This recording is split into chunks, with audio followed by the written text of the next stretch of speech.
আসসালামু আলাইকুম। আশা করি আলহামদুলিল্লাহ ভালো আছেন। আলহামদুলিল্লাহ আমরাও ভালো আছি। প্রতিদিনের মতো নতুন আরেকটা ভিডিও নিয়ে আপনাদের সামনে হাজির হলাম।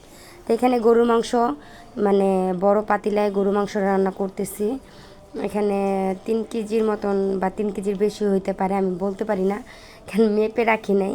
কুরবানির গোশত তার মেপে রাখা হয় না, নিজেদের যেটা, তাই সেটা বের করে নিয়েছি। এখানে 3 পোটলা বের করছি। একটু তেল বেশি আমাদের গরুটার, তাই এই জন্য গোশটাতে অল্প তেল দিয়ে রান্না করলাম, কিন্তু অনেক তেল হয়েছিল। তাই পাশের চুলায় আবার মুরগি রান্না বসাই দিছি। পাশের চুলায় আবার মুরগি বসাই দিতেছি, যেহেতু জামালপুর থেকে, মানে আমার শ্বশুরবাড়ি কিন্তু জামালপুর গ্রামের বাড়ি, তো ওইখান থেকে মেহমান আসছে আমার শাশুড়িদের বাসায়। তো ওনাদের বাসা থেকে আবার আমাদের বাসায় আসবে, তাই মেহমানদের জন্য ওই রান্না বান্না করতেছি। এত আয়োজন আজকে শুধু নিজেদের জন্য না, মেহমানদের জন্যও করতেছি। তো এখানে মুরগিটা একটু ঝাল করে রান্না করব, রোস্ট করব না, ওনারা একটু ঝাল পছন্দ করে। আর গরু তো আমি মাখিয়ে বসাই দিছি। তো এখানে গরুটা হয়ে আসতেছে, আর পাশের চুলে আমি মুরগিটা রান্না করে নিচ্ছি। যতটুকু পারছি তাড়াহুড়া করে রান্না করছি। বাবু আবার কান্না করতেছে, আমার বড় বোন রেখেছে আর আমি এখান থেকে রান্না করতেছি। আবার আমি ধরি, ওর একটু দেখে রান্নাগুলো, তো আমি বসাই দিয়ে গেলে ও দেখতে পারবে, তার জন্য যেমন তাড়াতাড়ি করে বসিয়ে দিচ্ছি। তো মুরগিটা কষানোর জন্য পানি দিয়ে দিয়েছি, সব কিছু দিয়ে যেহেতু বসাই দিছি, তো এই যে কষানো হয়ে গেছে। তারপরে যেমন মুরগিটা বেশি ঝোল রাখবো না দেখে অল্প পরিমাণে ঝোল দিয়েছিলাম। আর গরু মাংস হয়ে গেছে, মুরগিও হয়ে গেছে।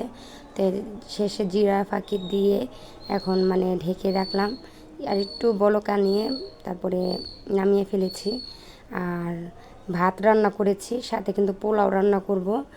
আর মাছ, ডিম এগুলো ভাজবো। এখানে মাছের জন্য মশলা মেখে রেখেছি, হলুদ, মরিচের গুঁড়া, লবণ, এটাই মেখেছি। তো এই যে মাছ ভেজে নিচ্ছি। তাই আরও কিছু করার ইচ্ছা ছিল, কিন্তু বাচ্চা যেহেতু কান্না করতেছে, আবার বাচ্চা নিয়ে এত কিছু তৈরি করতে পারিনি এত অল্প সময়তে, যেহেতু আমি একা সব কিছু গুছিয়েছি। তাই এই যে ডিমও সিদ্ধ করে ছিলে নিয়েছি। তা আমার বোন আবার হেল্প করছে, ও যদি না থাকতো তাহলে রান্নাবান্না করতে একটু অনেক কষ্ট হয়ে যেত। মনে হয় না ওনারা আসার আগে আমি রান্নাগুলো শেষ করতে পারতাম। তো এই যে দেখেন পোলাও রান্না হয়ে গেছে, ঝরঝরা করে পোলাও রান্না করেছি। আর আমার পোলাও কিন্তু সবসময় ঝরঝরা হয়, খুব কবে মানে লেটকা হয়েছে আমি নিজেও বলতে পারি না। সবসময় পোলাও আমার ঝরঝরা হয়। এই পোলাও রান্নাটা আমার শাশুড়ির থেকে শিখেছি। তাই আমাদের বাসায় আসার সময় জামালপুরে থেকে যে মেহমান আসছিলো, তারা আমার ফুফু শাশুড়ির গাছের কাঁঠাল নিয়ে আসছিলো। সেই কাঁঠাল আবার আমার শাশুড়ি আমাদের জন্য নিয়ে আসছে। তো এতটা পেকে গেছে, কিন্তু খেতে অনেক মজা হয়েছিল, একটু নরম হয়ে গেছে, কিন্তু কাঁঠালগুলো অনেক ভালো ছিল। তাই আজকের ভিডিওটা এই পর্যন্তই। যদি ভালো লেগে থাকে অবশ্যই কিন্তু লাইক, কমেন্ট, শেয়ার করতে ভুলে যাবেন না। সবাই ভালো থাকবেন, সুস্থ থাকবেন, আমাদের জন্য দোয়া করবেন যেন আমরাও ভালো থাকি, সুস্থ থাকি। আর এই যে দেখেন কাঁঠালটা দেখেন কত সুন্দর, কালারটা যেমন সুন্দর, খেতেও মজা, কিন্তু চাললে হইলে আর একটু ভালো হইতো।